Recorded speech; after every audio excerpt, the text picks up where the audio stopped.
When using the error tracking UI in Coralogix, it's important to understand the various different options you have.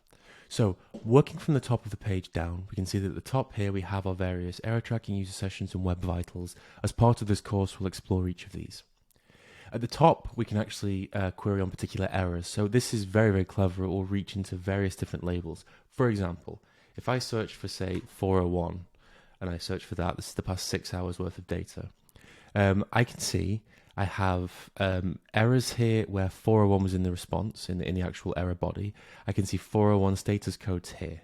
So it's actually querying multiple different fields there. So if you're looking for something, the search bar is a really great place to start. Additionally, you can also use filters on here. And on the left-hand side, you can add a new filter as needed as well. So you have that ability to customize the UI as you need. So if I clear this out, and I just reset, then what I'm going to do here is it's going to show me a few things on the page. So this is a graph at the top here. Now, it's going to show you some stuff. So I'm reading the last 6 hours, and I can see that for the past sort of couple of hours, there's not been much activity. There was a spike in activity, which is what these errors are, and then before that, not much. This is actually a new version release of the web application. So notice it's not all version releases, but it's the web version release. This is really powerful. It shows what changes have happened to the application superimposed onto the errors that have occurred. Really nice. Changing the time frame in the top right here, as usual, you can quick, relative, custom, and tag as well. So if you have any tags you wish to query on. From this UI, you can also create an alarm as well. We'll dive into that later on, but for now. And crucially, if your run metrics or your run data is going to the archive directly using, for example, a TCO optimizer, which we've covered in a different module, you can still view the data in this UI by ticking Show Archive. Show Archive will go and query the S3 bucket archive for this particular data type. So if I untick this, it will use the high performance data. If I tick it, it will actually go and join the high performance data with the archive data.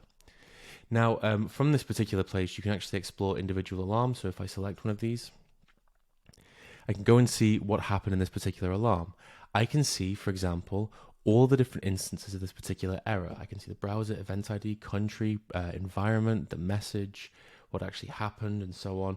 And from here, I can dive into stack traces to better understand what's going on. I can even look at the code in GitHub for when it's our actual code base, and when it's just a node repository, then we can just see the actual lines of code. So this is a really nice APM style experience for your front-end data.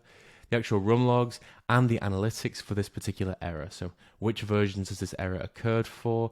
And you can see here that this is primarily occurred for this particular one here. You can see the devices, the operating system, the browser, the location, which users have been impacted, and so on. So that's a very quick rundown of what's available in the error tracking UI. You can switch between errors, between templating and analytics. We'll dive into all of those UIs as part of this course. But that's just a quick run through of what's possible in the error tracking UI and what's more generally possible and how it connects to the wider run platform in Coralogix.